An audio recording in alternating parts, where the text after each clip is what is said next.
हुसैन साहब, पहले तो इस जगह के बारे में कुछ बताइए हमारे दर्शकों में, ये हम कहाँ पर हैं? ये अरावली वाराणसी पार्क वसंत विहार और बसंत कुंज के बीच में है। और ये कभी माइनिंग एरिया हुआ करता था। दिल्ली विश्वविद्यालय और डीडीए का एक प्रयास है कि जिससे कि हम दिल्ली की आबो हवा, यहाँ का एनवायरनमेंट ठीक कर सकें। यहाँ पे किस लिए आए हैं आप लोग? नेचर की इम्पोर्टेंस पता होनी चाहिए सबको, और हम उसी पर्सपेक्टिव से आए हैं और हमें बहुत कुछ पता चला यहाँ पे आके। As a youth it's very important for us and it's very important part of us कि हमें पता चले कि बायोडाइवर्सिटी कितनी ज़्यादा इंपॉर्टेंट है। ये जो दिल्ली की हवा ख़राब हो रही है, हम लोग तो कई सालों से देख रहे हैं कि हर बारी इसी तरह का हो जाता है, तो उसके लिए इस तरह के पार्कों का क्या महत्व है? ये पोल्यूशन यहाँ पर हर फॉर्म में प्लांट्स जो हैं वो ट्रैप करते हैं, चाहे वो टेम्परेचर का बहुत ज़्यादा वो हो, या डस्ट हो, या स्मोक हो। जैसे आप कंपेयर करें साउथ दिल्ली को या नॉर्थ दिल्ली को, ईस्ट दिल्ली को, जी। तो शायद साउथ दिल्ली ग्रीन बहुत है और उसमें पैचेस, ग्रीन्स बहुत ज़्यादा पैचेस हैं, और यहाँ पर इसीलिए आपकी जो एयर क्वालिटी है हमेशा कम आती है। ये चीज़ आपको ऐसी मिली थी या ये सब आपने डेवलप किया है? ये एक बंजर इलाका था, हाँ। और फिर इसमें एक पूरी प्लानिंग हुई कि हम इसकी मूल प्रजातियों के जंगल कैसे लेकर के आएंगे। जी। पिछले कुछ टाइम से हम लोग रिपोर्ट कर रहे हैं, तो वहाँ पर भी एक विवाद चल रहा है कि जंगल को ख़त्म किया जा रहा है, कब्जा हो रहा है, ये हो रहा है। जी जी। तो सर, ये क्या ये मानव के बनने से या कुछ करने से वो किस तरह से इसे बचा सकते हैं, और क्या खतरा कितना है? कि अब हमने ये देखा कि भाई ये जो हमारी जगह है, हाँ। इस कैपेसिटी से ज़्यादा हम विकास नहीं कर सकते यहाँ का। सर, ये बताइए, दिल्ली में ऐसे कितने पार्क हैं हम लोगों के पास? हमारे पास इस तरह के 7 पार्क हैं। उनमें सबसे बड़ा पार्क ये है, 692 एकड़ का ये पार्क है। कि अगर हमें दिल्ली के रिच को बचाना है तो शायद हम अरावली पार्क को देख लें। जो दिल्ली के नागरिक हैं, दिल्ली में रहते, वो क्या करें कि जब भी हवा है थोड़ा सा ठीक हो जाए, सही हो जाए, उनके जीने के लिए हो जाए? दिल्ली के नागरिक तो बहुत, वैसे मुझे लगता है, अलर्ट हैं। अवेयरनेस की बहुत ज़रूरत है उनको। मेरे ख्याल से अगर वो ग्रीन स्पेसेस जो हैं उनको मेंटेन करने में हेल्प करें, उसके साथ सड़कों पे जो रूल्स रेगुलेशन है उसको भी मानें, पब्लिक ट्रांसपोर्ट को इस्तेमाल कर सकते हैं, जो मतलब वो कर सकते हैं। और इसमें कोई खर्चा नहीं है, मैं आपको बता दूँ। ये पॉल्यूशन क्रिएट नहीं करते हैं। तो हम ये कह सकते हैं कि दिल्ली में एक जगह जहाँ पे पोल्यूशन नहीं है? बिल्कुल बिल्कुल, आप कह सकते हैं। आप डंके की चोट पे? डंके की चोट पे आप यहाँ पे खड़े हैं। हाँ। और अगर मुझे लगता है कि अगर बाहर 400 होगा तो यहाँ 100 होगा। तो मेरा कहना है कि इस तरह की एक्टिविटीज़ एडॉप्टेड जगहों पे होनी चाहिए। उससे क्या होगा कि वो वॉच्ड होगा, ये मतलब वॉच भी होगा, ये लोग इसको अप्रिशिएट करेंगे, वॉच्ड भी होगा। ये जब अच्छा होगा तभी लोग उसमें आएंगे, अदरवाइज़ नहीं आएंगे फिर इसमें। नमस्कार, मेरा नाम हैदर अब्बास नकवी है और आप लोग मुझको इस वक्त दा स्वतंत्र पर देख रहे हैं। जी, हम लोग दिल्ली में हैं, आप घबराइए नहीं, ये भी एक दिल्ली है जिसके बारे में आज हम बताएंगे। दिल्ली की हवा ख़राब है, ग्रैप 3 लग गया है, छोटे बच्चों को स्कूल जाने से लिए बंद कर दिया गया है, ऑनलाइन क्लासेस शुरू हो गई हैं, कंस्ट्रक्शन रुक गया है, सब कुछ हो गया है, दिल्ली की हवा ख़राब हो गई है। लेकिन कुछ ऐसी जगहें हैं जो दिल्ली की हवा जो अभी भी है उसको सही रखने के लिए काम कर रहे हैं। उसी में से एक ये भी है जहां पर हम लोग मौजूद हैं। ये बायोडाइवर्सिटी पार्क अरावली है और हमारे साथ इकोलॉजिस्ट मोहम्मद शाह हुसैन साहब हैं। हुसैन साहब, पहले तो इस जगह के बारे में कुछ बताइए हमारे दर्शकों में, ये हम कहाँ पर हैं? ये अरावली वाराणसी पार्क वसंत विहार और बसंत कुंज के बीच में है। और ये कभी माइनिंग एरिया हुआ करता था, एक बंजर एरिया था ये। लेकिन दिल्ली विकास प्राधिकरण और दिल्ली विश्वविद्यालय के माध्यम से इसको एक अपने मूल प्रजातियों के रूप में विकसित किया गया। तो आज जो ये आप जंगल देख रहे हैं, ये दिल्ली की मूल प्रजातियां हैं जो कभी यहाँ पर हुआ करती थी और जिसको हम वापस लेकर के आए हैं। ये पार्क करीब 20 साल इसको हो गया शुरू हुए, और ये दिल्ली विश्वविद्यालय और डीडीए का एक प्रयास है कि जिससे कि हम दिल्ली की आबो हवा, यहाँ का एनवायरनमेंट ठीक कर सकें और लोगों को एक अच्छी ज़िंदगी दे सकें। ये सब पार्क में घूमने आते हैं बच्चे, ये कौन? ये बच्चे कॉलेज के हैं, और ये कॉलेज के बच्चे nature education point of view से आते हैं। किसी दिल्ली यूनिवर्सिटी कॉलेज के बच्चे होंगे, आप पूछें इनसे, बच्चे तो बताएंगे। भाई, यहाँ पे किस लिए आए हैं आप लोग? सर, हमारा फील्ड विजिट था यहाँ पे। हम अम्बेडकर यूनिवर्सिटी दिल्ली से हैं और हम बैचलर्स कर रहे हैं सस्टेनेबल अर्बनिज्म में। हम सेकेंड ईयर से हैं। तो यहाँ से कुछ समझ रहे हैं, कुछ हमारे दर्शकों को बताइए क्यों यहाँ पर आना और इसकी क्या ज़रूरत है? नेचर की इम्पोर्टेंस पता होनी चाहिए सबको, और हम उसी पर्सपेक्टिव से आए हैं और हमें बहुत कुछ पता चला यहाँ पे आके। कैसे, क्या पता चला आपको? यहाँ पे हमें बहुत सारी चीज़ें पता चली as a youth. It's very important for us and it's very important part of us कि हमें पता चले कि बायोडाइवर्सिटी कितनी ज़्यादा इंपॉर्टेंट है। And as a name suggest Aravalli biodiversity, तो यहाँ पे हमें एनिमल्स के बारे में पता चला कि how they are harmed, and उनके बारे में बहुत कम आजकल बात, मतलब अब तो फिर भी होने लगा है, but it's a very important field visit, it's a part of our course. So I think so हमें बहुत कुछ पता चला, not only about the nature but also about animals की how they are very important for our future. Sir, अगर आसान भाषा में दर्शक समझना चाहें कि बायोडाइवर्सिटी है क्या चीज़, तो इससे कैसे समझेंगे? बायोडाइवर्सिटी जो पूरी दुनिया के ऊपर जो लिविंग फॉर्म्स हैं लाइफ के, छोटे से लेके बड़े तक, मतलब अगर टेरेस्ट्रियल कहें तो एलिफेंट, या छोटे कहें तो माइक्रोब्स, ये सारे लाइफ फॉर्म्स हैं। प्लांट्स के अंदर पेड़ों से लेकर के और लाइकेंस, मॉसेस, ये सारे के सारे एक बायोडाइवर्सिटी पार्ट, उसके बायोडाइवर्सिटी कहे जाते हैं इसको। और ये एक ग्रुप में हैं, होते हैं हमेशा, और क्लस्टर्ड होते हैं, कम्युनिटी फॉर्म में होते हैं, और अलग अलग फॉर्म में होते हैं। इवन अगर आप इसमें देखें कि बहुत सारी वैरायटीज़ भी होती हैं इसमें, जैसे जेनेटिक वैरायटी हो गई, जैसे डॉग्स की, या फिर आप चावल की वैरायटी, मैंगो की वैरायटी, तो ये इनके अंदर बहुत इंपॉर्टेंस है। उसके साथ साथ जो स्पीशीज़ डाइवर्सिटी है वो सारे मिल करके, और इकोसिस्टम डाइवर्सिटी, ये तीनों मिल करके बायोडाइवर्सिटी को बनाते हैं, और ये बहुत इंपॉर्टेंट है हमारे लिए और शायद फंक्शनिंग के लिए अर्थ के। जी सर, एक चीज़ बताइए, जो अभी एक आसान सी भाषा में, ये जो दिल्ली की हवा ख़राब हो रही है, हम लोग तो कई सालों से देख रहे हैं कि हर बारी इसी तरह का हो जाता है, तो उसके लिए इस तरह के पार्कों का क्या महत्व है? देखिए, वेजिटेशन की हर लेयर जो होती है वो कहीं ना कहीं उसकी लीव्स डस्ट को ट्रैप करती हैं, और अगर वेजिटेशन नहीं है तो शायद बिल्कुल क्लियर एयर आपकी वो निकल के चली जाएगी अगर वो पोल्यूटेड है। लेकिन ये पोल्यूशन यहाँ पर हर फॉर्म में प्लांट्स जो हैं वो ट्रैप करते हैं, चाहे वो टेम्परेचर का बहुत ज़्यादा वो हो, या डस्ट हो, या स्मोग हो, या फिर आपके बहुत ज़्यादा कंसनट्रेशन कार्बन डाइऑक्साइड का भी हो। वो हर तरह का पोल्यूशन प्लांट्स अपने उसमें सोख करके और अपने अब्जॉर्ब करके उसको डाइल्यूट करते हैं। तो ये वेजिटेशन की या इस तरह के पार्क की बहुत इंपॉर्टेंस है। दूसरे साथ आप ये देखें कि ग्राउंड भी इसका बिल्कुल कवर्ड है जी। तो कहीं धूल नहीं उड़ेगी आपकी।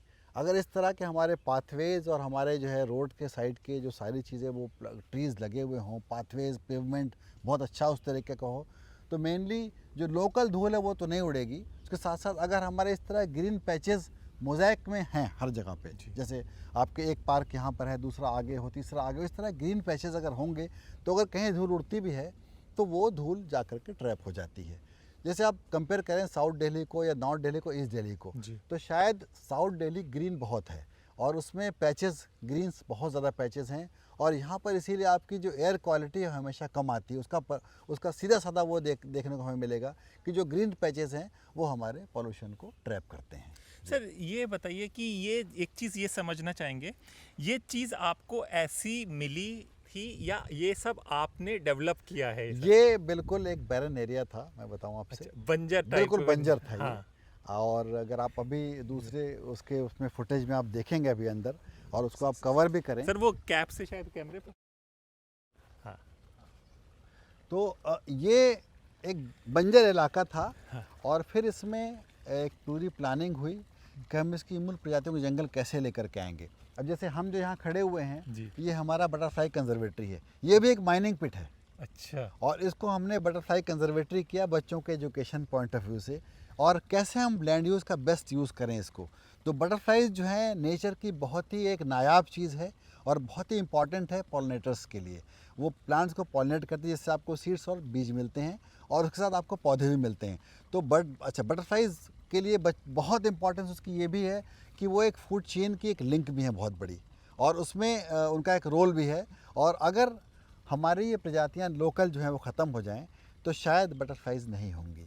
जैसे अगर आप देखें कहीं पर चाणक्यपुरी आप जाते होंगे और आपने देखा होगा कि वहाँ फूल बहुत हैं लेकिन तितलियाँ नहीं हैं। तो वो प्रजाति जो मूल प्रजाति वहाँ पर वो नहीं वहाँ पर है।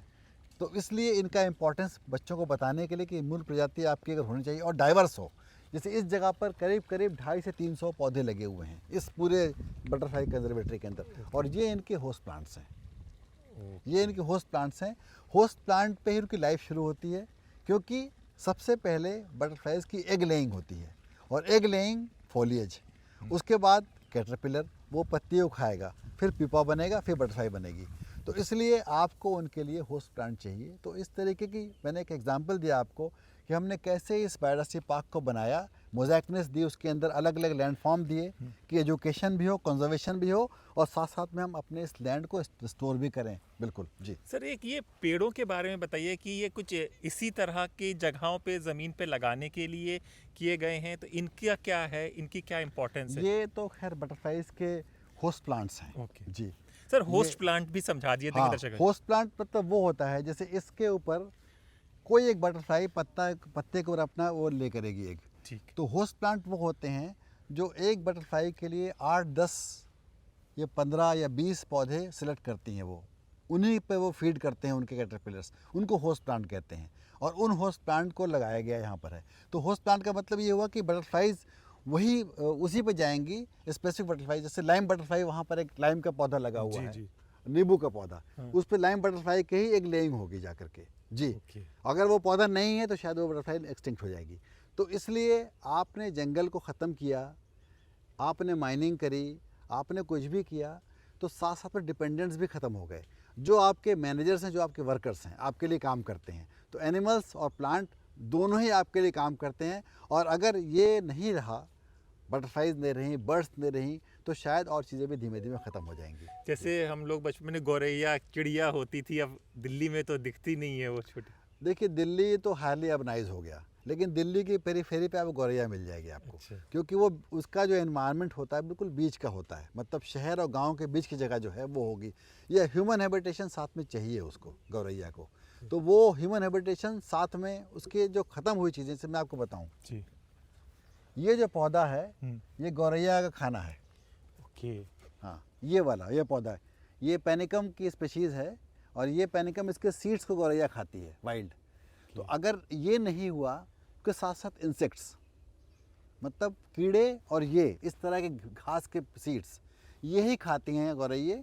साथ में आपका दाना, जो खेती होती थी हमारे पुराने ज़माने में, तो खेती के दाने पड़े हुए हैं वो खाती थी, उस खेती में कीड़े होते थे वो खाती थी। उसके बाद घर में झोपड़ी वाला घर है हमारा, रोशनदान वाला घर है हमारा, पुराने घर है हमारे, उसमें उनकी नेस्टिंग होती थी। तो हमने लूज़ किया ये उनका खाना, हमने लूज़ किया उनकी नेस्टिंग, और बहुत सारे छोटे छोटे कीड़े भी हमने ख़त्म किए, मतलब इंसेक्ट भी हमारे ख़त्म हो गए। क्योंकि इंसेक्ट के लिए आपको ये सब चीज़ें चाहिए, इंसेक्ट के लिए आपको ये खाने के लिए चाहिए, ये खाएगा इंसेक्ट, ये सब चीज़ें आपकी ख़त्म हैं। तो अगर ये नहीं है तो जो फूड कास्केड है, जो फूड चेन है, वो ख़त्म होती है। तो गौरैये इंसेक्ट के लिए ये ख़त्म हुआ, गौरैये के लिए इंसेक्ट ख़त्म हुआ, और ये ख़त्म हुआ, साथ में नेस्टिंग हैबिटेट ख़त्म, तो आपकी गौरैये दिल्ली से भी समाप्त हुई या अर्बन सेटअप से समाप्त हुई। जी जी, ये ख़त्म हुई। सर, एक चीज़ ये बताइए कि ये जब आपने ये बनाया, ये जो डेवलप हुआ, जी। तो इसके साथ जो इससे जुड़े हुए जानवर, स्पेसीज, वो अपने आप आने लगे कि उनको किस तरह से यहाँ पर लाया? जब हमने इस पार्क को शुरू किया तो सबसे पहले हमने एरिया को एवेलुएट किया, जी। असेसमेंट किया कि कौन कौन से यहाँ पे प्लांट्स, कौन से एनिमल, बर्ड्स और दूसरे मौजूद हैं। तो काफ़ी कम संख्या में कुछ एनिमल्स थे, जैसे कि नीलगाय कम थी, जी। जैकॉल 2-4 थे उस तरीके से। चिड़ियों की प्रजातियां भी 20, 25, 30 रही होंगी। बटरफ्लाइज जो थी वो 20, 25 थी। तो ये छोटे छोटे पॉकेट्स में बची हुई थी। उसके बाद फिर हमने जंगल बनाना शुरू किया और फॉरेस्ट को डेवलप करना शुरू किया। जब आप फॉरेस्ट डेवलप करते हो तो अपॉर्चुनिस्ट जो हैं वो आते हैं, ओके। और वो आना शुरू हुए। जैसे दिल्ली के अंदर बहुत सारे इस टाइम पे सर्दियों में चिड़िया आती हैं हिमालय से। जी। पहले आती थी, जंगल ख़त्म हुआ, आसपास कुछ जंगल था, संजय वन या उसके आसपास, वहाँ आती होंगी। उसके बाद फिर उन्होंने कहा कि अरे ये भी नया कुछ डेवलप हो रहा है, तो वहाँ पे उन्होंने आना शुरू किया। उसके बाद फिर वो आते गई, तो जंगल बनता गया और साथ में एनिमल्स आए।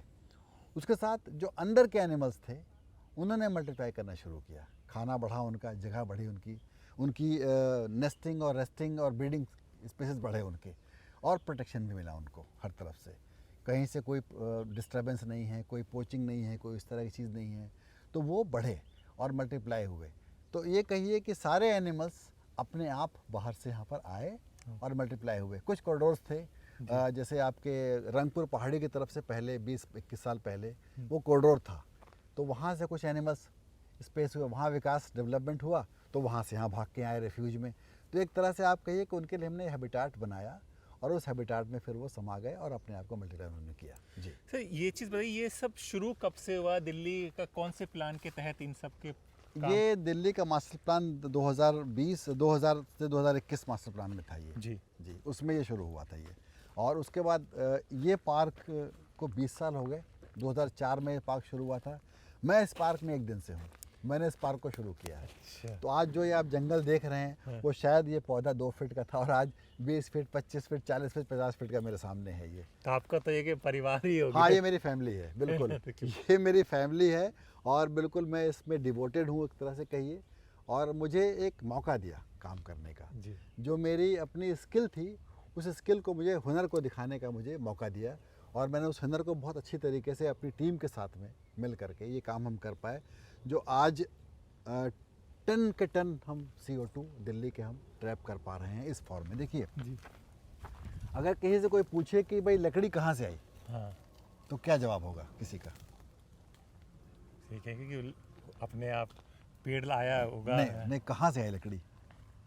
जंगल- लकड़ी तो नीचे है नहीं नीचे, ज़मीन हाँ, में, बिल्कुल हाँ, नहीं है ज़मीन नहीं में। है जी, हाँ, तो जो इसका प्रोसेस है हाँ। फोटोसिंथेसिस का, हाँ, इस पत्ते ने CO2 पकड़ा, जी कार्बन डाइऑक्साइड पकड़ी, सनलाइट लिया, हाँ पानी लिया, मिनरल लिया, कार्बन यहाँ आ हाँ। गया, ऑक्सीजन छोड़ दिया आपका। तो ये पूरा का पूरा बायोमास आपका दिल्ली का CO2 है। ये है लकड़ी जो है वो एक पूरे की पूरी क्या है, कार्बन। अगर इसको आप जलाएंगे तो जो कार्बन निकलेगा वही कार्बन आपका है। उसके साथ साथ ज़मीन के अंदर भी बहुत सारा इसके अंदर कार्बन आता है। ये सारा ह्यूमस क्या है, ये सारी पत्तियां आपकी सारी जो इकट्ठा हुई कार्बन मल्टीप्लाई हुए बन के आई निकल करके, तो ये सारा मिट्टी बनाएंगे। ये आप देखिए सारा का सारा माइनिंग डंप्स हैं। ये पहले माइनिंग थी इसके ऊपर, अभी धीमे धीमे इसके ऊपर ये लीटर गिर रहा है। जब ये लीटर गिरेगा तो ये मिट्टी बनना शुरू होगी, ये मिट्टी बनना शुरू होगी। इसकी इम्पोर्टेंस ये है, ये छोटी छोटी निश हैं, जी मतलब प्रोफेशंस हैं इसमें। इसमें बहुत सारे इंसेक्ट होंगे, पैदा हो जाएंगे। ओके। फिर उसके बाद बहुत सारे जो ग्राउंड ड्वेलिंग एनिमल्स हैं या इंसेक्ट ईटिंग बर्ड्स हैं, वो इसको खाना शुरू करेंगे। तो एक तरह का निश तैयार होता है। बहुत सारी नेस्टिंग होगी। नेस्टिंग के टाइम के बाद बच्चों, जो चिड़ियों के बच्चे होते हैं, उनको इंसेक्ट चाहिए होता है प्रोटीन, क्योंकि 2 महीने के अंदर ही उनको अंडे से लेके उड़ भी जाना है। अच्छा, तो ये नेचर के गिफ्ट है कि बहुत ही डेलिकेट फूड उनको दिया जाता है। ये सब कहीं ना कहीं मिसिंग होता है और जगहों पे। तो ग्रीन्स में आप कार्बन भी दे रहे हैं, मतलब कार्बन भी पकड़ रहे हैं, ऑक्सीजन भी दे रहे हैं, साफ़ हवा भी दे रहे हैं, पानी भी ट्रैप कर रहे हैं और उसके साथ साथ टेम्परेचर को रेगुलेट कर रहे हैं। और बहुत सारे पॉल्यूटेंट्स, मतलब साउंड भी यहाँ पर ट्रैप होता है बिल्कुल। तो ग्रीन्स का ये अपना महत्व है पूरा का पूरा। उसके साथ साथ मैंने एक बात कही कि हज़ारों स्पीशीज़ को ये कंजर्व करते हैं, स्पेस देते हैं आपके लिए। तो वो जो बायोडाइवर्सिटी है वो यहाँ पर मेंटेन होती है कि अर्थ की जेनेटिक डाइवर्सिटी, बायोडाइवर्सिटी मेंटेन रहे। वो सब इंपॉर्टेंस है इन सब चीज़ों का, इन सब जगहों का। सर एक चीज़ और बताइए, क्योंकि हमारी ऑडियंस रूरल एरिया में बहुत रहती है, वो ये समझना चाहेगी। हम एक बाग लगाते हैं, हम लोग खेत लगाते हैं, खाद और इन सब चीज़ों का इस्तेमाल किया जाता है जी। कि उसको करने के लिए।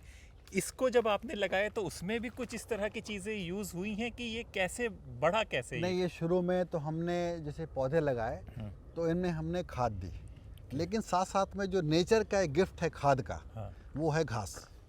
ओके, घास जो होती है वो नेचर के गिफ्ट है। वो माइक्रोब्स को एक्टिवेट करती है, सॉइल बाइंडिंग करती है, मॉइस्चर रिटेन करती है। तो ये ग्रासिंग और कुछ हमने पौधों को काउडंग, मतलब गोबर की खाद हमने प्रोवाइड करी यहाँ पे शुरू में। अब ज़रूरत नहीं है, अब यही खाद है, यही खाद है। मॉनसून में ये डिकम्पोज होगा, ऑर्गेनिक मैटर है ये। इनऑर्गेनिक फॉर्म में इसको डिकम्पोजर्स, टर्माइट्स और मेलिपिड्स, सेंटिपिड्स ये खा करके, च्यू करके इसको यहाँ पे करेंगे, छोड़ देंगे। उसके बाद मॉनसून में डिकम्पोज होकर के मिनरल बन जाएगा ये, और ये मिनरल की खाद है। तो आप ये देखें, जंगल में कोई खाद नहीं देता है, फिर भी जंगल रहता है। तो ये जो लीफ लिटर है उसका, जो पत्तियाँ गिरती हैं, डंडियाँ गिरती हैं, वो जो ही वही उसकी खाद है। अब ये सारा सेल्फ सस्टेनिंग खाद की ज़रूरत नहीं है इसको देने की अब शुरू में। शुरू से मैं दिया हमने कि अब ज़रूरत नहीं है। अपने आप ही ये जी, चल जी, रहा है। जी, जी। मतलब कि शेयर में एक पैसा लगा दिया, शेयर अपने जी। आप बढ़ रहा खेती में क्या है, है। हाँ, ये जंगल हार्वेस्टिंग के लिए नहीं होता है, ये प्रोड्यूसर है। वेयर एज खेती हार्वेस्टिंग ठीक होती है। है। तो अगर आपको हार्वेस्ट करना है शॉर्ट टाइम में तो आपको खाद देना पड़ेगा, इसलिए खेती में खाद दी जाता है। जी जी सर ये जिस एरिया में है अरावली, इसी के पास वसंत विहार, वसंत कुंज है। जी। पिछले कुछ टाइम से हम लोग रिपोर्ट कर रहे हैं, तो वहाँ पर भी एक विवाद चल रहा है कि जंगल को ख़त्म किया जा रहा है, कब्जा हो रहा है, ये हो रहा है। जी जी तो सर ये क्या ये मानव के बनने से या कुछ करने से वो किस तरह से इसे बचा सकते हैं, और क्या खतरा कितना है? जो क्लस्टर्स बन गए हैं, घर बन गए हैं, एक लड़ाई सी शुरू हो गई है कि जंगल पे कब्जा हो रहा है, सब चीज़ें हो रही हैं। देखिए जो अर्बन सेटअप्स हैं, जी। ये अर्बनाइज जो एरियाज़ हैं, बड़े शहर हैं, उनकी अपनी लैंड की अपनी डिमांड है। हम्म, और उस लैंड डिमांड को या हम डिसेंट्रलाइज करें, हम्म, मतलब अपने डेवलपमेंट को डिसेंट्रलाइज करें। जी। कि अब हमने ये देखा कि भाई ये जो हमारी जगह है, हाँ। इस कैपेसिटी से ज़्यादा हम विकास नहीं कर सकते यहाँ का। और अब हमें कोई भी ऑफिस चाहिए हम्म, तो हम ये सेंट्रलाइज ना होकर के कहीं और जाएगा, वहाँ से हम करेंगे। करेंगे। एक तरीका ये हुआ। दूसरी चीज़, जो आपकी बची हुई पॉकेट्स हैं, हम्म, आप उनको देखें कि आप कितना उनको एनरिच कर सकते हो। ओके।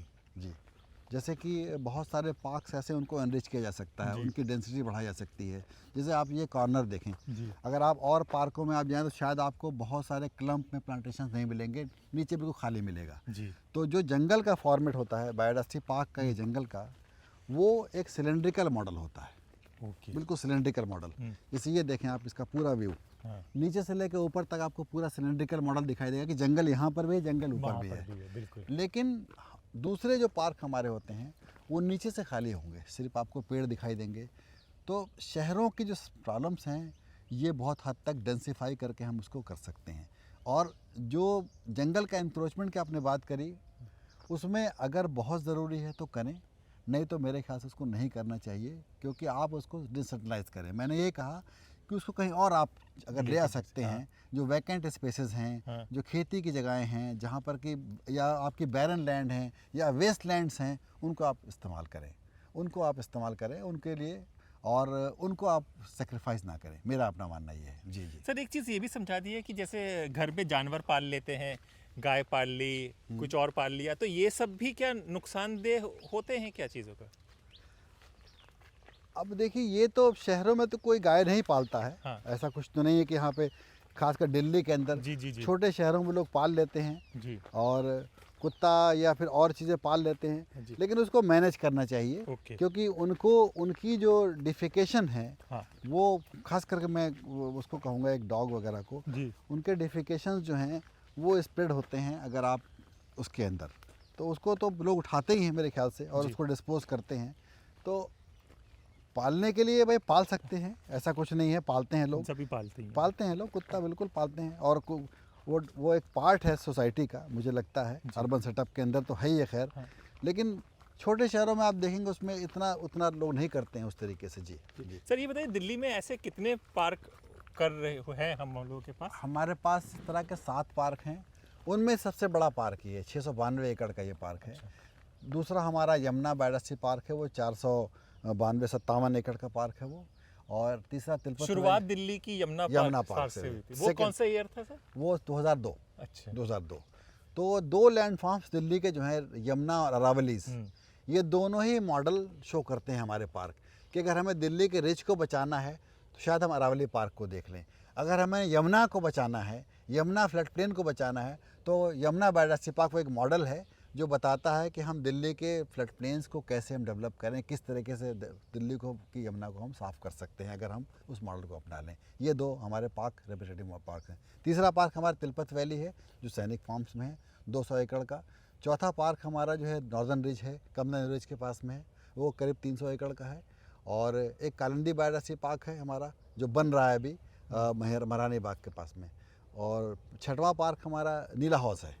जी, नीला हाउस जो 10 एकड़ का है ये, और दिल्ली की सबसे बड़ी ये लेक थी जिसको हमने कि नेचर बेस्ड सोल्यूशन के थ्रू रिवाइव किया है। वो एक डंप एरिया था जिसमें कि सीवेज इकट्ठा होता था। उस सीवेज को हमने, आज वो एक फंक्शनल वेटलैंड है और कंट्री के लिए एक मॉडल है कि अगर हम सीवेज को ट्रीट करना चाहें तो बिना खर्चे के भी हम इस तरह से साफ़ पानी लगा सकते हैं, डाल सकते हैं और कर सकते हैं। और 7वां पार्क हमारा तुगलकाबाद बायोडायवर्सिटी पार्क है, जो ओखला फेज़ 2 के पास में पड़ता है, जो 300 एकड़ का है।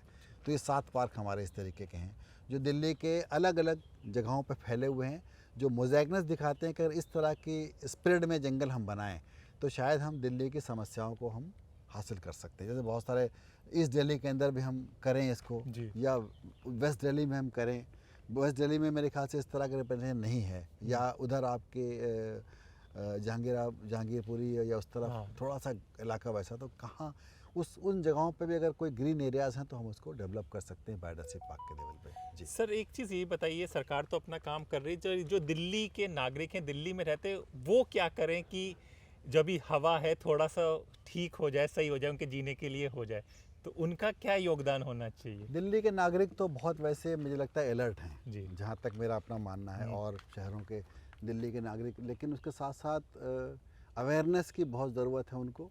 और मेरे ख्याल से अगर वो ग्रीन स्पेसेस जो हैं उनको मेंटेन करने में हेल्प करें, जो उसके अंदर डू एंड डोंट्स हैं उसको मेंटेन करें, उसके साथ सड़कों पे जो रूल्स रेगुलेशन है उसको भी मानें, और साथ साथ में जो व्हीकुलर कंट्रीब्यूशंस कर सकते हैं, मुझे लगता है कि पोल्यूशन का है, पब्लिक ट्रांसपोर्ट को इस्तेमाल कर सकते हैं, जो मतलब वो कर सकते हैं। उसके साथ खास करके जो वेस्ट है आपका, जी, सॉलिड वेस्ट जो है, या डंप्स हैं हमारे, वो हम कैरी करें, फेंकें ना उनको। जैसे मैं देखता हूँ स्ट्रीट के ऊपर जा रहा हूँ, वो अपने स्ट्रीट पे लोग अपना बहुत सारी चीज़ें पड़ा हुआ है, उसमें लोग फेंक रहे हैं, तो कहीं ना कहीं हमारे नालों को चोक करता है, स्टॉर्म ड्रेन को चोक करता है।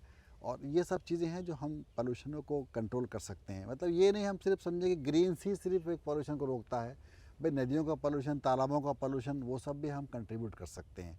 तो नागरिकों को एक ये है कि वो एक शुरुआत घर से भी करें, अपने घर से भी करें, वेस्ट वो पाए ना करें, और बच्चों को हमें समझाएं कि किस तरह से आप ग्रीन हो, किस तरीके से आप ग्रीन हो सकते हो, ये सब समझाने की बात है। तो अगर मुझे लगता है कि होम लेवल पे ये सब चीज़ें टीचिंग घर पे पेरेंट्स भी बताएं इसको लेकर के, तो शायद दिल्ली के अंदर बहुत सारी चीज़ें ठीक हो सकती हैं। सर, एक चीज़ और भी लोग समझना चाहेंगे, जिस तरह से पोल्यूशन है और अभी पानी का छिड़काव हो रहा है, स्प्रिंकलर्स चल रहे हैं, ये सब चल रहे हैं, पानी का कर रहा है, आर्टिफिशियल रेन की भी बात हो रही थी, तो सर यहाँ के पेड़ पौधों को तो उसकी ज़रूरत नहीं है, ये तो सुरक्षित है सब, पोल्यूशन का असर यहाँ पर है कि नहीं है? नहीं है, ये तो पोल्यूशन को रोकने के लिए बने हुए हैं। ये जो आपका ये ट्रैपर्स हैं, ये पोल्यूशन ट्रैपर्स नेचुरल, और इसमें कोई खर्चा नहीं है। मैं आपको बता दूं, ये पोल्यूशन क्रिएट नहीं करते हैं। अगर वो व्हीकल चल रही है तो शायद वो डीजल और सीएनजी जला रही है, लेकिन यहाँ पे कुछ नहीं है, ये सब ऑर्गेनिक है।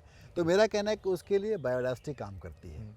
तो हम ये कह सकते हैं कि दिल्ली में एक जगह जहाँ पे पोल्यूशन नहीं है? बिल्कुल बिल्कुल, आप कह सकते हैं। डंके की चोट पे, डंके की चोट पे आप यहाँ पे खड़े हैं, और अगर मुझे लगता है कि अगर बाहर 400 होगा तो यहाँ 100 होगा। अच्छा, आप देख लें।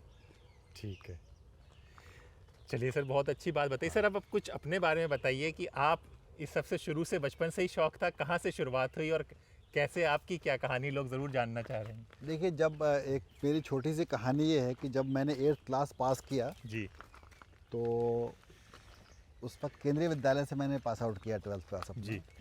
तो केंद्रीय विद्यालय में एक वो था, एक्टिविटीज़ होती थी एवरी ईयर कि वो बच्चे ट्रैकिंग पे जाया करते थे जी, ट्रैकिंग पे। तो 30 बच्चों का ग्रुप होता था और जोन में वो जाया करते थे। तो हमारे स्कूल में भी ऑफ़र आया कि आप ट्रैकिंग पे जाओगे, तो ठीक है जी, वो ट्रैकिंग पे गए पिंडारी ग्लेशियर, कुमाऊं हिमालयाज़ पे। तो वो करीब 240 किलोमीटर्स का ट्रैक था 8 दिनों के अंदर। फिर मैं वहाँ गया तो नेचर के करीब बहुत किया, क्लोज एकदम, और एक ट्रैक करके वापस आया। और उसकी इम्प्रिंटिंग ये हुई मेरे साथ में कि फिर मैंने लाइफ साइंस चुना। मैंने अपनी बीएससी ज़ूलॉजी से करी एएमयू से, और फिर पीएचडी एमएससी मैंने किया वाइल्ड लाइफ साइंस में एएमयू से ही, पीएचडी मैंने किया वाइल्ड लाइफ साइंस एएमयू से। उसके बाद फिर मैं अगेन मैंने ज्वाइन किया साइकॉन बर्ड इंस्टीट्यूट जो है, सालिमर सेंटर फॉर नेचुरल हिस्ट्री। फिर मुझे इंटरेस्ट कुछ लगा नहीं, क्योंकि मेरा इंटरेस्ट था वेस्टलैंड डेवलपमेंट में, कि मैं डिग्रेडेड और वेस्टलैंड को जंगल बनाऊं। क्योंकि ये सब एक्शंस हैं, हम बहुत कुछ कहते हैं करने के लिए, ये करो ये करो ये करो, मगर करेगा कौन। तो फिर यहाँ पर बायोडायवर्सिटी पार्क की अपॉर्चुनिटी आई और मैंने उस जॉब को रिज़ाइन किया और फिर मेरा ये फेवर्ड जो था वो काम यहाँ पर आया, मुझे मिला और मैंने इसको जंगल को बनाना शुरू किया टीम के साथ में अपने। तो ये मेरा एक कहिए कि इम्प्रिंटिंग वो था। दूसरी चीज़, मैं वाराणसी का रहने वाला हूँ, बनारस का। तो मेरा जो पूरा बचपन या आप कहिए वो बीता है नदी के किनारे, तालाब, नदी पे जाना, नाव लेके घूमना, इधर उधर जाना। और उसके बाद तो वो जो नेचर की करीबी थी मेरे लिए जी। वो बहुत ही क्लोज था और उसके लिए फिर मैंने नेचर को बहुत ही करीब से देखा और फिर मैंने कहा कि भाई ये तो चीज़ें ऐसी हैं कि जिसको करने की ज़रूरत है, तो आपको करना पड़ेगा। नहीं करेंगे आप तो शायद हम कहेंगे कि यमुना बचाओ, दिल्ली रिज बचाओ, पॉल्यूशन वो करो। तो शायद मुझे लगता है कि जो मैं इसको कर पाया अगले 20 सालों में, ये भी एक हेरिटेज है, नेचुरल हेरिटेज है। हाँ। एक कहिए कि जैसे किसी बादशाह ने हौस खास बनाया हो, हौस खास है आज मतलब 400-500 बरस पहले या बना होगा जी। तो ये भी एक तरह का एक नेचुरल हेरिटेज है दिल्ली के अंदर। जैसे लाल किला है, जामा मस्जिद है, कुतुब मीनार है जी। या और भी जगहें हैं, वो एक मैन मेड नेचुरल हेरिटेज है। लेकिन ये नेचुरल हेरिटेज है नेचर की, जिसमें कि पौधे, जानवर और उसके साथ साथ जो इकोलॉजिकल सर्विसेज दिल्ली के लोगों को मिल रही हैं, वो शायद उसकी कोई वैल्यू नहीं है, मतलब आप इमेजिन नहीं कर सकते। तो ये वो चीज़ें हैं जो लेकर के आपको, तो मुझे ये इंटरेस्ट रहा है हमेशा से। अच्छा, मेरा सब्जेक्ट है जो कि वाइल्ड लाइफ, तो जब तक मैं जंगल नहीं बनाऊंगा तो वाइल्ड लाइफ रहेगा कहाँ। तो इसलिए जो कॉम्बिनेशन है वो जंगल और जानवर, ये मेरा एक बहुत ही फेवर्ड वो है। और फिर मैं देखता हूँ कि हर चीज़ बायोमास है। वो बायोमास क्या है? नेचर का पॉल्यूशन। ये कहानी है उसके पीछे। तो मेरी इम्प्रिंटिंग पूरी इसी में है कि मैं नेचर को बचपन से बिल्कुल क्लोज देखा है ला करके। जी जी सर, ये भी बताइए, एक बड़ा बचपन से सवाल सुना, जंगली पेड़ पौधे, ये जंगली पेड़ पौधे और शहरी पेड़ पौधे ये क्या चीज़ें होती हैं सर? देखिए, एक तो ये है कि जंगली पौधे जो हैं हमारे, वो नेटिव मूल प्रजातियां होती हैं। जो पौधे आप शहर में लगा सकते हो उसको, कोई इसमें वो नहीं। लेकिन ये पौधे समूह में होते हैं, आपने देखा होगा। इसमें समूह में होते हैं अलग अलग प्रजातियों के। ये कोई प्रजाति है, वो कोई प्रजाति है, ये समूह होता है। उसके साथ साथ ये जो मूल प्रजातियां हैं, ये आपके लाखों साल से के उसमें इन्वायरमेंट ढल के इवॉल्व हुई हैं। तो मूल प्रजातियां पानी बहुत कम लेती हैं, स्टर्डी होती हैं, यहीं के लिए बनी होती हैं और इसके ऊपर आश्रित जो हैं दूसरे एनिमल्स भी होते हैं जो इवॉल्व होते हैं यहीं के लिए। तो एक तरह का इकोसिस्टम यहाँ का इवॉल्व हुआ है पूरा। और अगर ये नहीं होगा तो आपको एक्स्ट्रा एफर्ट करना पड़ेगा। तो शहरी पौधों को जो कहते हैं लोग, वो एग्जॉटिक भी हो सकते हैं, बाहर के हो सकते हैं जी। वो यहाँ के नेटिव नहीं हो सकते, दिल्ली के ना होकर के हो सकता है कि केरल के हों, हो सकता है हिमालय के हों, हो सकता है नॉर्थ ईस्ट के हों, हो सकता है राजस्थान के हों। तो ये चीज़ें हैं, कितनी रेंज उस स्पीशीज़ की है डिपेंड करता है। तो आप रेंज के अकॉर्डिंगली भी काम करते हैं। तो बहुत सारे पौधे हमारे जो आप शहरी पौधे कह रहे हैं, वो शायद हार्ड उतने नहीं होते, उनको केयर बहुत करनी होती। लेकिन ये पौधे बहुत हार्डेंड होते हैं, नेटिव, और यहीं के लिए इवॉल्व हुए होते हैं। जी सर, एक चीज़ है, मैंने मिनिस्ट्री ऑफ एग्रीकल्चर के लिए जब काम किया था तो उसमें होता था कि खेती बाड़ी के लिए सॉइल टेस्ट होता है जी, कि मतलब कि लगाने के लिए। तो जब आपको ये ज़मीन मिली तो क्या इसका भी सॉइल टेस्ट ये सब प्रोसेस हुआ था सर? देखिए, इसमें जो हमारी अपनी टेक्निकल एक्सपर्टी है जी, हमने सॉइल टेस्ट तो नहीं किया इसके लिए, लेकिन हमारी सॉइल जो एक्सपर्टी है उसमें हम ये जानते हैं कि कौन सा पौधा कहाँ पर होगा और वो कौन सी घास कहाँ पर होगी, किस तरीके के लैंडस्केप के अंदर। जी, तो वो जैसे आपके पास ये, अभी मैं आगे चलूँगा, आपको दिखाऊंगा थोड़ी चीज़ें जी। तो ये जैसे ये वाला एक पौधा है, आप आएँ आगे, थोड़ा सा बताता हूँ मैं आपको अभी।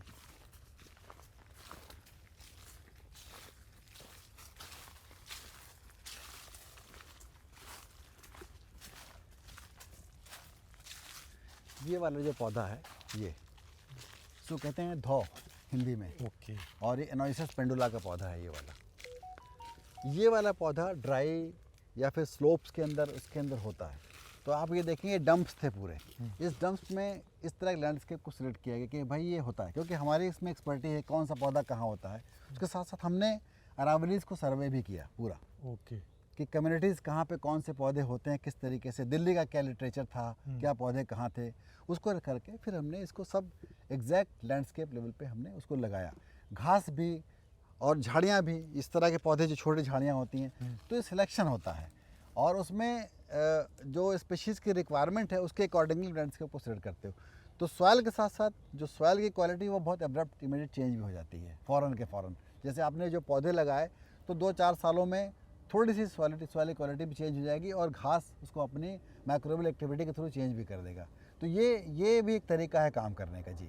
ओके, एग्रीकल्चरल वाले जो लोग होते हैं, मैंने आपसे फिर कहा जी, जी। कि वहाँ पर जो है जो सिलेक्शन है जी। स्पीशीज़ का, वो हार्वेस्टिंग का पर्पज़ है। जी, यहाँ पर हार्वेस्टिंग नहीं है। अब ये जो चीज़ें हैं, जो पत्ते गिरे आपके, जो ये गिरा, हाँ, ये सारा का सारा इसके अंदर इतने न्यूट्रिएंट्स हैं कि ये सॉइल प्रोफाइल को इमीडिएट चेंज कर देगा ओके, जी।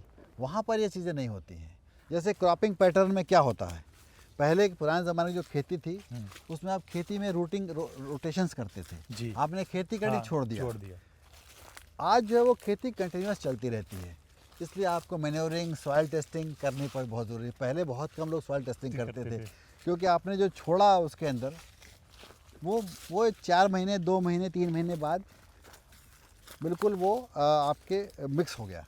उसके साथ साथ आपकी गाय, बकरी, भैंस ये चर गई, गोबर किया, यूरिनेट किया, वो सब मिक्सअप हुआ उसके जी। अंदर और सॉइल को बिल्कुल उसने अच्छा कर दिया। तो टेस्टिंग की ज़रूरत नहीं होती थी। आज आपको ज़रूरत टेस्टिंग की इमीडिएट है कि यार मैंने अब काट लिया, दोबारा फसल लगानी है, हाँ। तो मुझे जो ये फसल लगानी है उसके लिए क्या चाहिए, मुझे कमी क्या है, जी। वो आप जानते हो, फिर आप वो फसल लगाते हो ऐड करके उन मैन्योर को। तो ये थोड़ा सा एग्रीकल्चर में और फॉरेस्ट में थोड़ा ये फ़र्क होता है जी। सर एक चीज़ ये भी समझाइए कि जिस तरह से क्लाइमेट चेंज हो रहा है, हम लोग दिल्ली में रहे हैं बचपन से, बदलता है। अभी इस बार बिन बरसात होती गई तो फिर होती गई, जी धूप हुई तो धुई, सर्दी कभी भी पड़ गई, ये हो गया। जी। तो सर उसका असर इस तरह की बायोडायवर्सिटी पार्कों में कितना पड़ता है, या फिर वो चीज़ें जो हो रही हैं उनको कम करने के लिए ये इसका बहुत ज़्यादा योग देखिए, एक तो जो ये डेवलप हुए हैं बायोडायवर्सिटी पार्क्स, जी, ये एक्लिमेटाइज्ड स्पीशीज़ हैं, यहाँ की सिलेक्टिव स्पीशीज़ हैं। ओके, आप ये कहिए एक तरह से कि इस पॉकेट के अंदर ये नेटिव जंगल आया है, ठीक है ना। इसमें थोड़ा सा स्ट्रेस ये होता है कि एक्सट्रीम विंटर्स में आ गए, एक्सट्रीम समर हो गई, विंटर एक्सटेंड कर गई, समर एक्सटेंड कर गई। हो सकता है कि ये वाला पौधा जी, जो नेटिव है, हाँ, ये 2.5 महीना ही सर्दी झेलता हो ओके, अपने नेटिव पुराने ज़माने में, हाँ, और यस गर्मी को भी 2 महीना झेलता हो, 3 महीना, टेम्परेचर 40 झेलता हो, आज 47 झेल रहा है। ये हमारे केस में भी है। हम कहे सर्वाइव कर रहे हैं, हम क्या फील कर रहे हैं, हम भी फील करते हैं तो कपड़े भी कम पहन लेते हैं, 2 बार नहीं 3 बार नहा ले रहे हैं, ओके, 4 ग्लास पानी पी ले रहे हैं। इसी तरह से इनके साथ भी ये होता है। तो ये चीज़ें हैं, लेकिन मोर्टेलिटी नहीं है उस तरीके की, आपकी मोर्टेलिटी नहीं है। ये भी एक रेंज इनकी भी होती है कि हम इतना झेल लेंगे। इसीलिए जो आपने कहा कि नेटिव वेजिटेशन जो होता है, हाँ। उनके अंदर रेंज को एक लिमिट जो होती है उनकी ज़्यादा होती है। तो इस तरीके से क्लाइमेट चेंज का असर बहुत कम है यहाँ पे, मेरा अपना मानना है। लेकिन बेचारे वो विथस्टैंड कर रहे हैं एक्सटेंडेड मानसून को, एक्सटेंडेड आप कहिए कि विंटर्स को, एक्सटेंडेड समर को, एक्सट्रीम टेम्परेचर्स को, एक्सट्रीम आइदर कोल्ड और वार्म, दोनों को ही झेल रहे हैं।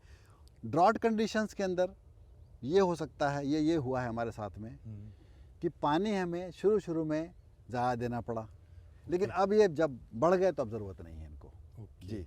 अब जैसे यहाँ पर आप देखें कि आप इस वक्त बिल्कुल ये इतना ज़्यादा बेकार इलाका था ये, आप इसको सोच नहीं सकते कि क्या था, बिल्कुल बैरन था ये, कुछ नहीं था इसमें। अभी ग्रासेस हैं जो मॉइस्चर मेंटेन कर रही हैं। अब ये देखें आप, इसमें ये जो मैं आपको एक बात कर रहा था, खाद, ये टर्माइट ने अपनी घास को खा रहा है अभी ये, और इसने सब मिनरलाइज कर दिया सॉइल को। ये सारे मिनरल्स हैं ये इसके लिए। तो ये भी रोल है इसका फॉरेस्ट के अंदर, जंगल के अंदर, और ये सब चीज़ें जो हैं मेंटेन होती हैं। ये घास की लेयर है, इसके क्लाइमेट को मेंटेन करेगी, नीचे के मॉइस्चर को, टेम्परेचर को, देन न्यूट्रिएंट्स को। तो ये पूरा एक सिस्टम जो होता है वो काम उस तरह से करता है। अगर इस तरह की मोज़ाइकनेस दिल्ली में हर जगह पे आ जाएं, सारे ग्रीन्स हमारे इस तरह के हो जाएं, तो शायद दिल्ली का पोल्यूशन और ट्रैप होगा, और ज़्यादा ट्रैप होगा जी। सर ग्राउंड वाटर को बचाने के लिए इसका कितना बड़ा योगदान होता है?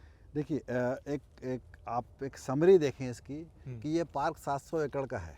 जी। उस 700 एकड़ में दिल्ली की जो बारिश है वो 70 सेंटीमीटर के करीब है।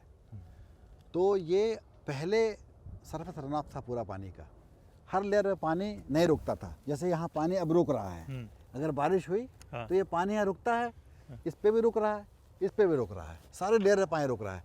पहले सिर्फ बैरन इलाका था, कुछ पौधे थे, सिर्फ पेड़ थे, तो पानी बरसा और बह के चला गया सारा। तो ये जो 70 सेंटीमीटर पानी है, शायद आज 50 सेंटीमीटर पानी यहाँ पर ट्रैप होता है। तो 700 एकड़ की लैंड और 50 सेंटीमीटर, आप उसको क्वांटिफाई कर लें और उसकी बजटिंग कर लें कितना पानी ट्रैप करता है। तो gallons and gallons, lakhs of gallons of पानी यहाँ पर ट्रैप होता है। रिचार्जिंग जोन है पूरा ये। तो सरफेस रन ऑफ जो हमारा था वो शायद हमारा पानी पूरा आज यहाँ रुक रहा है इस ग्राउंड वाटर के लिए, तो वो भी बहुत रिचार्ज बहुत बड़ा है वो। जी सर, जंगल की बात हो रही है तो जानवर वानवर हैं सर यहाँ पर कुछ? बिल्कुल है, आइए अब आपको मैं दिखाता हूँ। ये सब माइनिंग एरिया था, ये देख। ये सब माइनिंग था। ये जंगल दिल्ली में कोई सोच सकता है? नहीं। आप ये देखें, तो ये सारा रिस्टोर किया गया, सारा का सारा। ये एयर इंडिया कॉलोनी है सामने। जी, संभल के। किसी ज़माने में हमारे पास ये पूरा बैरन था।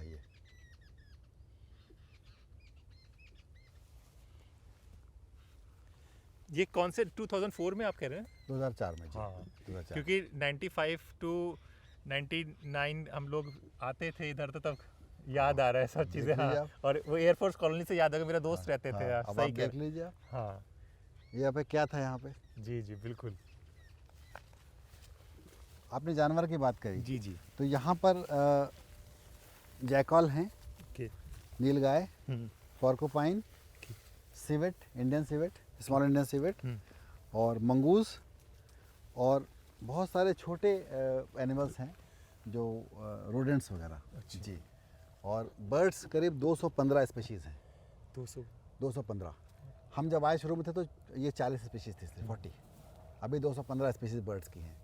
और मैक्सिमम जो स्पीशीज़ आपकी हैं रिपोर्टेड, वो शायद दिल्ली में हमारे पार्क से होती हैं, एक इतने बड़े स्पेस के हिसाब से आप कहें। उसके बाद कुछ स्पीशीज़ हमने पहले रिपोर्टिंग करी दिल्ली की 70 साल, 80 साल या 50 सालों के बाद। इंडियन पिट्टा और hornbill, pied hornbill, black eagle और गिरफान वल्चर, ये स्पीशीज़ दिल्ली की रिपोर्ट नहीं थी। और इन माइनिंग एरिया को हम रिस्टोर करके इनको रिपोर्ट दोबारा हम इनको वापस लेकर के आए हैं। तो ये कुछ रिकॉर्ड्स हैं। दूसरी बात, सारे स्नेक की बहुत स्पीशीज़ हैं, सारे के सारे, ऑलमोस्ट किंग कोबरा और वाइपर, देन रेड स्नेक्स, ये सारे स्पीशीज़ हमारे यहाँ पर हैं, पाई जाती हैं यहाँ पे। जी। तो सर ये सबको लाया गया कि नहीं, फिर एक कैसे नहीं, हुआ सर? ये कहानी? सब मल्टीप्लाई हुए अपने आप। कहीं स्कैंटी पॉपुलेशन उनकी होती हैं ओके। और रहे होंगे उनके अंदर। कोई एनिमल को नहीं लाया गया है, they have come there on their own. चाहे वो कनेक्टिविटी रही हो, मे बी कि कहीं से आए हों पीछे से, ये जो डिफेंस लैंड है, या फिर कुछ पॉपुलेशंस आपके जेएनयू कैंपस से भाग के यहाँ चली आई हों उस ज़माने की, संजय वन से कुछ कनेक्टिविटी रही हो, कुछ रंगपुर पहाड़ी से कनेक्टिविटी रही हो। उसके बाद ये एरिया बड़ा था और माइनिंग के बाद क्रिवाइसिस थी, तो वो जो पॉपुलेशंस थी वो बेचारी उनकी, खास करके स्नेक्स की मैं कहूँगा, उनके लिए निश हल्की थी यहाँ पर, और वो बहुत मल्टीप्लाई हुए। जी यहाँ पे। तो सर फिर तो एक चीज़ ये भी समझनी होगी कि जानवर अगर रह रहे हैं तो उनको खाना मिल रहा है यहाँ पर? हाँ, सब है खाना। तो ये खाना तो उनका लोकल खाना ही तो है, नेटिव खाना। अगर बुलबुल नीलगाय के लिए खाना, तो बहुत सारे नेटिव प्लांट्स आ गए। बर्ड्स के लिए उनकी जो अपनी अपनी एक गिल्ड होती है बर्ड की, जो फोरेजिंग गिल्ड्स कहते हैं उनको। उन फोरेजिंग गिल्ड में इंसेक्टिवोर, फ्रूजीवोर, ग्रेनिवोर, ये सारी बर्ड्स होती हैं। तो ये सारा खाना है। वाइल्ड जब फ्रूटिंग आपकी होती है तो वो खाती हैं, और इंसेक्ट खाती हैं, वो घास के बीज खाती हैं वो। और बर्ड्स को खाने वाले भी हैं, सांप के उनके अंडों खाते हैं, मॉनिटर लिजर्ड है उनके अंडों खाती है वो। तो एक तरह का फूड कास्केट जो है, फूड चेन, वो मेंटेन हो जाता है फॉरेस्ट के अंदर, और एक दूसरे के लिए वो एक तरह के इंटरेक्शन में फूड प्रोडक्ट भी बन जाते हैं। जी। और यही साइकिल है, साइकिल चलती इसी तरीके से है। सर दिल्ली की बात करें, दिल्ली की आबादी बढ़ेगी, बढ़ती जा रही है, ज़मीन उतनी ही है, तो आने वाले वक्त में 1 या 7 पार्क या बायोडायवर्सिटी पार्क बहुत हैं? अगर नहीं बहुत है तो आगे का कुछ ऐसा कुछ प्लान, इस पे कुछ चर्चा हो रही है कि इसका कोई और मॉडल तैयार किया जाए? अब दिल्ली की जो ये डीडीए है, जी ये इनके पास तो लैंड की लिमिटेशंस हैं, जी और अगर एनसीआर बोर्ड कुछ करना चाहे, प्लानिंग का मुझे नहीं पता है। जी जी जी बिल्कुल। अगर एनसीआर बोर्ड जो है हाँ वो चाहे ग्रेटर जो है वो दिल्ली के रूप में या एनसीआर को उस तरह से डेवलप करे, क्योंकि इन्वायरमेंट एक कॉमन एंटिटी है। ओके। वो ये नहीं है कि नोएडा का इंसान दिल्ली की हवा नहीं लेगा, हाँ या दिल्ली वाला नोएडा वाले की हवा दिल्ली वाला नहीं लेगा।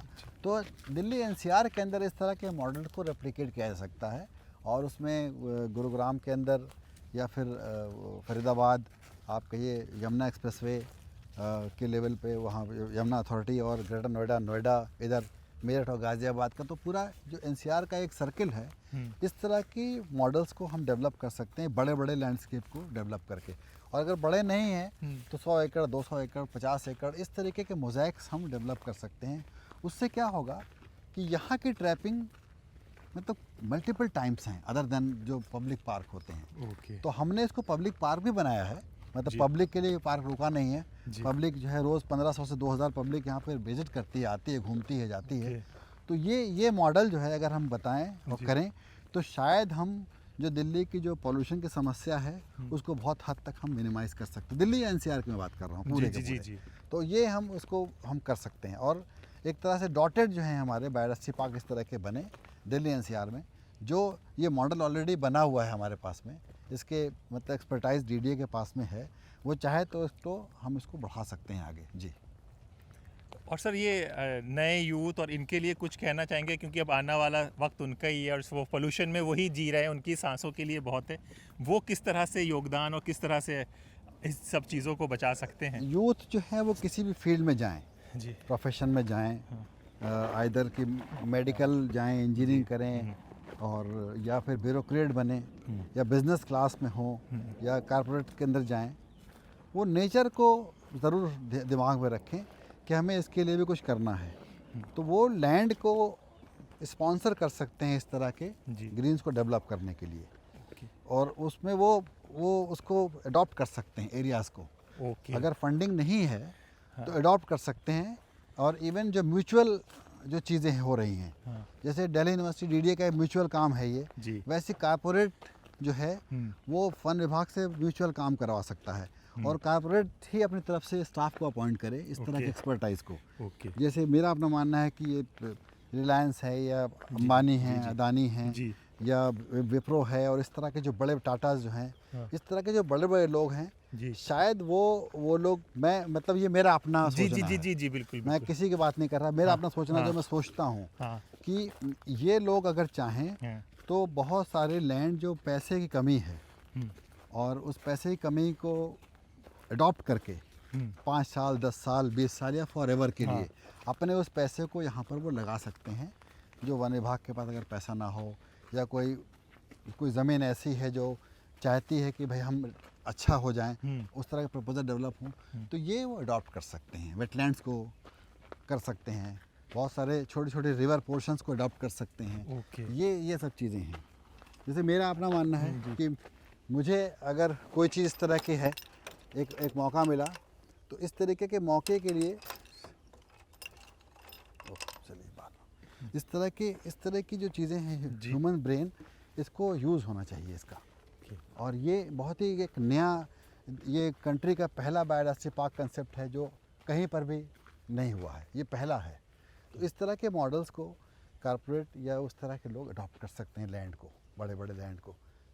जैसे कि वो गांव को गोद लेने का चल रहा है, तो इस तरह से आप कह रहे हैं कि लैंड को भी अगर गोद ले लें बिल्कुल तो उस पर बिल्कुल बहुत अच्छा हो जाएगा और बिल्कुल। सांसों के लिए। बिल्कुल। हाँ। और उसमें आप पैसा मत दीजिए, जी। आप स्टाफ रिक्रूट करें, ओके। जॉइंट कोलैबोरेशन में काम कराएं, और उसमें आप, क्योंकि पैसा देने से क्या है कि फिर आप पता नहीं कैसे काम हो रहा है, जो मेरा अपना मानना है। जी। लेकिन जैसे डीडीए ने डीयू को एक प्रोग्राम दिया ये करने के लिए, लॉन्ग टर्म प्रोग्राम, उसके लिए स्टाफ एक्सक्लूसिव अपॉइंट हुआ, हाँ। और मॉनिटर्ड स्टाफ भी है, अकाउंटेबिलिटी भी स्टाफ की है। तो उस अकाउंटेबिलिटी में होना है कि आपको डेवलप करना है, प्रोग्रेस आपको दिखानी है, और साथ में पब्लिक इन्वॉल्वमेंट हो, लोग आपस में, लोकल्स आएँ, स्कूल के बच्चे वहाँ पर आएँ, कॉलेज के बच्चे आएँ वहाँ पर, तो वो अकाउंटेबिलिटी होती है, और उसका मैनी फोल्ड यूज़ भी है। जैसे ये पार्क जो डेवलप हुआ, हाँ। तो इसमें सिर्फ ये नहीं हुआ कि हमने इसको ग्रीन डेवलप कर दिया, हम इसकी कैपेसिटी बिल्डिंग बच्चों की कर रहे हैं। ओके सारे दिल्ली एनसीआर के कॉलेज जो हैं यहाँ पर आते हैं, जी तो वो बच्चे फ्यूचर है कंट्री का, आपने अभी कहा। बिल्कुल। अगर वो बच्चे जिस भी फील्ड में जाते हैं, उनको जब ये बताया जाएगा इम्पोर्टेंस की, तो चाहे वो आईएएस बने या फॉरेस्ट सर्विसेज में जाएं या मेडिकल फील्ड में जाएं, बिजनेस क्लास बने, कॉर्पोरेट जगत जाएं, तो उनके साथ ये इम्प्रिंटिंग होगा और वो इसको इनकलकेट करेंगे एज हॉबी ऑल्सो।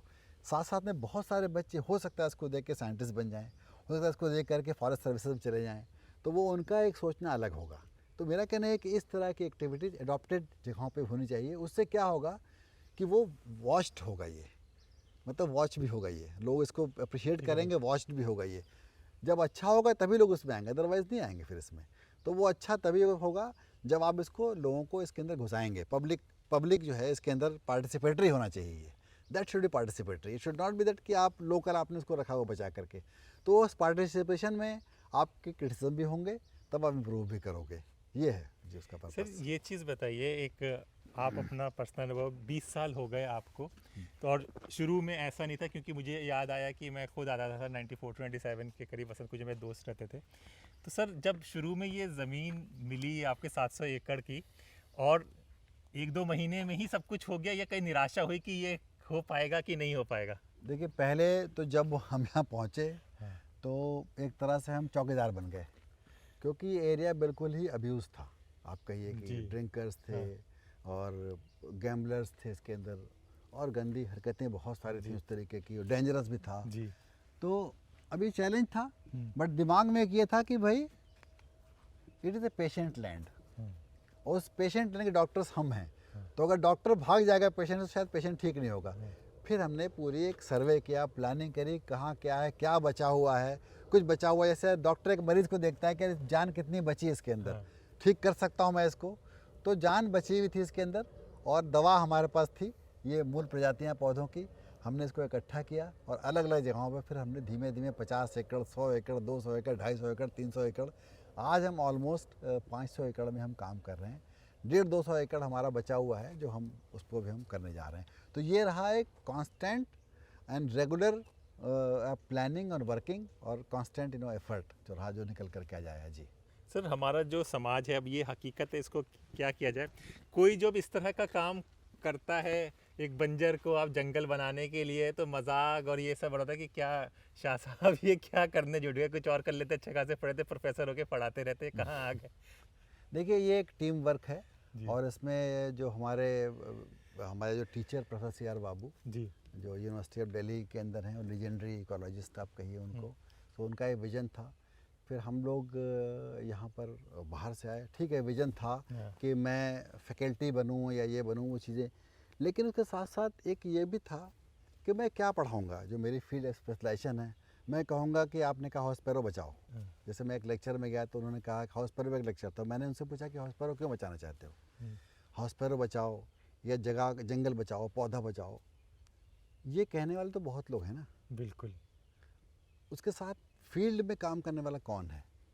तो जो फील्ड के अंदर निकल करके बातें आती हैं, तो हम आए यहाँ पर और काम शुरू किया हमने। तो फील्ड का मेन काम बहुत ज़रूरी है। जैसे इंजीनियरिंग विंग है, इंजीनियरिंग विंग जब काम करती है तो उनके भी अलग हैं। फील्ड वाला कोई है जो बिल्डिंग बनाता है, लेकिन प्लानिंग वाला अलग है।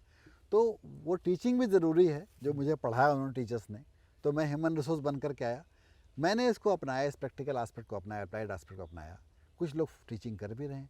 तो बहुत सारे प्लानिंग और फिर प्रैक्टिकल, ये दोनों कॉम्बिनेशन चाहिए आपको जी।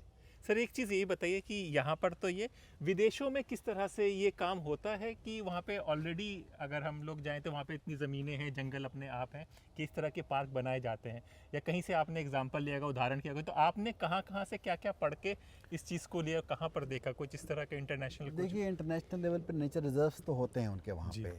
जैसे यूरोप के अंदर अपनी पूरी की पूरी एक तरह की ऑलमोस्ट एक बायोडास थी, वो ख़त्म कर चुके हैं, उनके पास बहुत कुछ कम बचा हुआ है। अब वो चीज़ों को रिवाइव कर रहे हैं। तो उनका कंसेप्ट नेचर रिजर्व्स का, और यूएस के अंदर भी इस तरह के काम होते हैं जो, लेकिन बड़े पैमाने पे काम उनका होता है। रिवर बैंक्स को पूरा डेवलप करके और रिस्टोर करते हैं वो इस तरीके से। दूसरी बात, उनकी रिसर्च भी है उस तरीके की जो काम करते हैं। लेकिन ये मॉडल शायद इंडिया का पहला है इस तरीके का जो बायोडायवर्सिटी पार्क का है, और ये मॉडल कोई सोच भी नहीं पाया इस तरीके से कि हम जी। कर पाएंगे इसको लेकर के। जी, वही तो ये पहला मॉडल था ये इस तरीके का, और हम लोग भी इसलिए कर पाए क्योंकि बहुत सारी चीज़ें हम फील्ड में करके आए थे और देखा था। अब ये था कि यार वहाँ पर ये है, क्या हम रेप्लिकेट कर सकते हैं इसको यहाँ पर? तो रेप्लिकेशंस में सर्वे किया गया। जो सर्वेज में असेसमेंट आप करते हैं, यहाँ पर असेसमेंट में कुछ नहीं था, बैरन था। तो क्या हम उनको यहाँ सजा सकते हैं, क्या हम उसको रेप्लिकेट कर सकते हैं? वो दिमाग में एक नया आइडिया, एक कहिए आप कहिए, वो निकल कर के आया, वो हम लोग काम कर पाए उसको। जैसे अब मैंने एक प्रेडिक्शन मॉडल बनाया, प्रेडिक्शन मॉडल कि भाई अगर मैं वसंत विहार बनाऊंगा तो इस तरह एक क्रीम यहाँ पर आएगी रहने के लिए। तो फिर आप उसके लिए हैबिटेट डेवलप करते हो ना, ऐसा एम्बियंस, एनवायरनमेंट और सारी फैसिलिटीज़ वो आप क्रिएट करते हो, तो उस तरह के लोग आते हैं। वैसे आपका जो मॉडल होता है कि मुझे ये वाले बर्ड ग्रुप चाहिए, ये वाला एनिमल ग्रुप चाहिए, उसी तरीके की आपको फिर वो मॉडलिंग करनी होती है। उसी तरीके से इस तरह के बायोडायवर्सिटी पार्क में भी आपकी अपनी मॉडलिंग है कि भाई ये हम इसको बिना डिस्टर्ब किए हुए इस लैंडस्केप में हम क्या करें, क्या लगाएं। तो वो आपको अपनी नॉलेज सिस्टम होता है जो आप सर्वेज करते हो और आप काम करते हैं, और आपको पता होता है कि यहाँ पर ये होगा, यहाँ पर ये होगा, तो वो काम हुआ यहाँ पर। जी सर, अभी कुछ स्मार्ट सिटी बन रही हैं, टाउन प्लानर्स भी अभी हमने बात हुई थी एक लोगों से, तो टाउन प्लानर्स भी अभी तक नहीं है। तो जो अब नई टाउन सिटी, स्मार्ट सिटी बन रही है, उनमें इस तरह का कोई प्रोसेस है? आप लोगों से किसी ने कांटेक्ट किया है? इसमें आगरा के अंदर जी 2 साल पहले हम गए थे। आगरा भी एक प्रपोज स्मार्ट सिटी है। जी तो वहाँ पर उन्होंने बायोडायवर्सिटी पार्क का कंसेप्ट के लिए हमको बुलाया था जी, और 700 एकड़ की लैंड वहाँ पर उन्होंने डिमार्केट करी थी वन विभाग ने जी। और तो इस तरह के इंक्लूजन्स हैं। हाँ। और दूसरी स्टेट्स आपकी वो काम कर रही हैं, बहुत सारी स्टेट्स हमें बुलाती हैं, बिहार है, यूपी है और कर्नाटका के अंदर काम हो रहा है।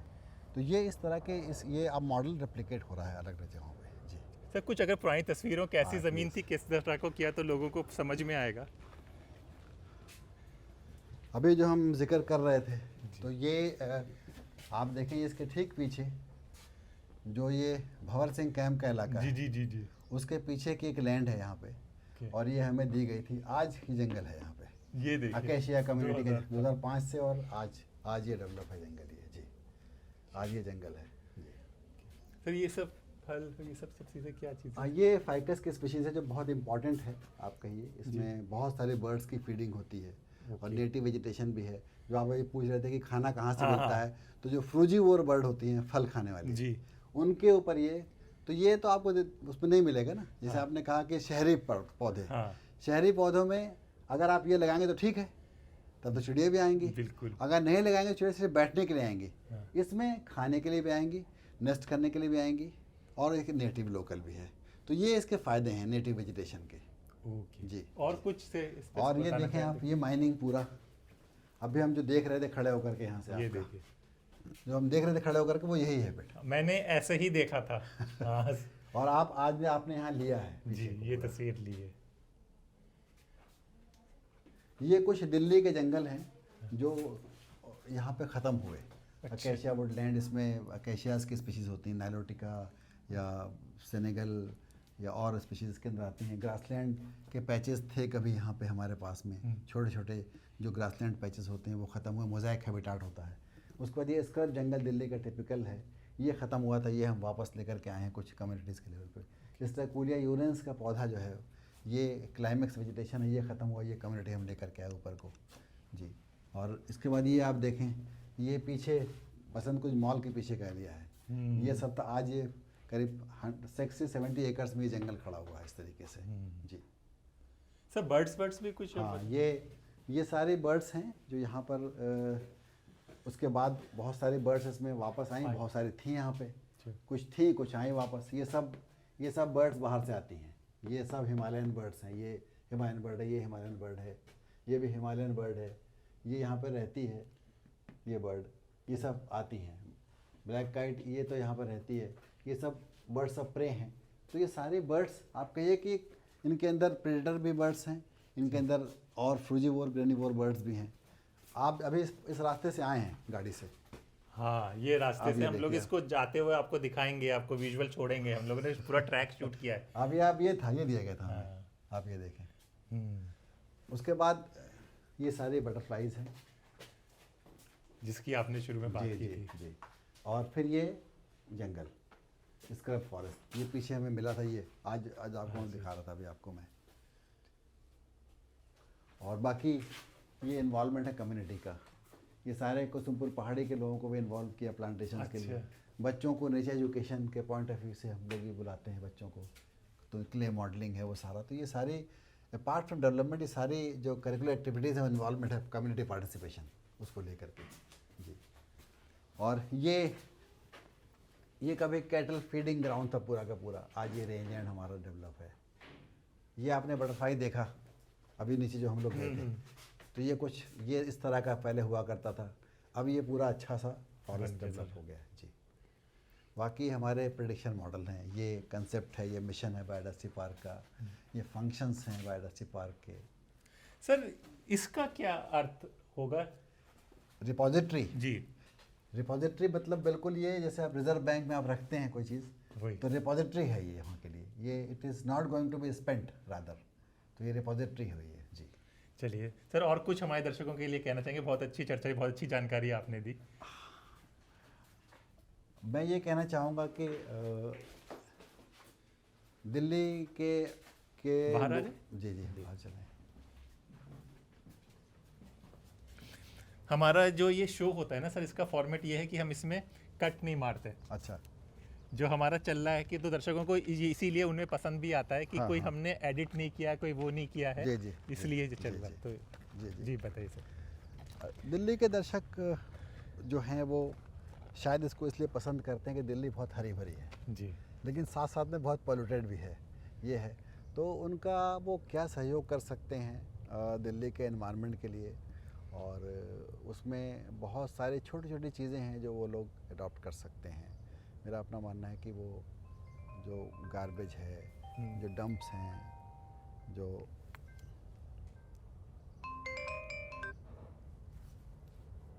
पब्लिक ट्रांसपोर्ट का इस्तेमाल है, और फिर वो इसमें स्ट्रीट पे जो कहूँगा, जो स्ट्रीट पे जो गंदगी होती है, मार्केट में जो गंदगी होती है, उसको मिनिमाइज़ करने में हेल्प करें।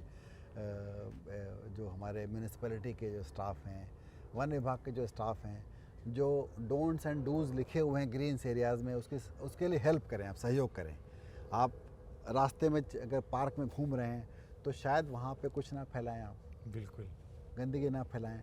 और उसके साथ साथ अगर आप पौधे लगाने में इच्छुक हैं जी तो अपने आप को कंट्रीब्यूट भी करें। संडेज़ आपके जो खाली हैं, अपने बच्चों को आप ले जाएं, उनको इन हैबिट्स के इनकलकेट करें, नेचर के करीब उनको लेकर के आएँ।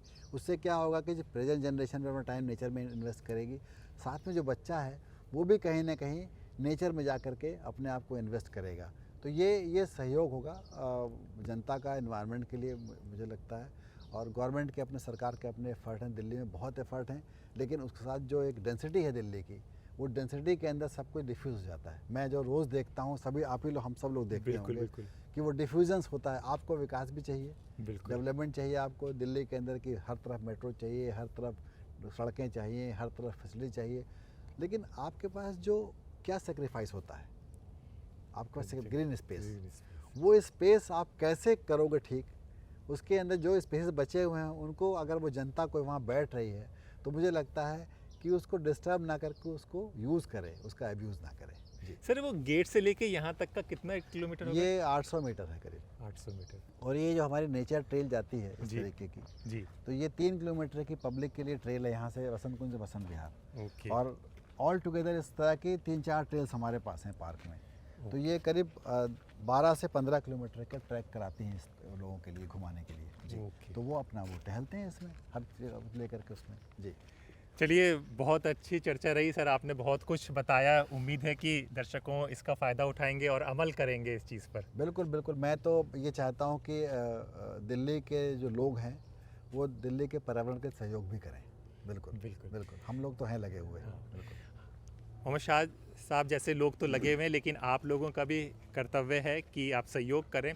तो हमने सोचा कि दिल्ली के पोल्यूशन की बात हो रही है, दिल्ली के AQI को बढ़ने की बात हो रही है, हर साल बढ़ती है, तो इस बार द स्वतंत्र के दर्शकों को हम लोग वो दिखाएं जहां पर सर ने दावा किया है कि पोल्यूशन लेवल कम है और वैसा नहीं है जैसा दिल्ली के बाहरी जगह। आप देख सकते हैं यहाँ पे मोर देख सकते हैं, उधर देखिए इस तरफ, ये सब यहाँ पर है। इसी से हमारी सांसें ज़िंदा हैं, हमारी सांसें चल रही हैं, और इसी तरह की कहानियाँ, इसी तरह की खबरें दा स्वतंत्र पर आपको बराबर दिखाते रहेंगे। अब चलते चलते आप देखिए कि कैसा पूरा अरावली बायोडायवर्सिटी पार्क है।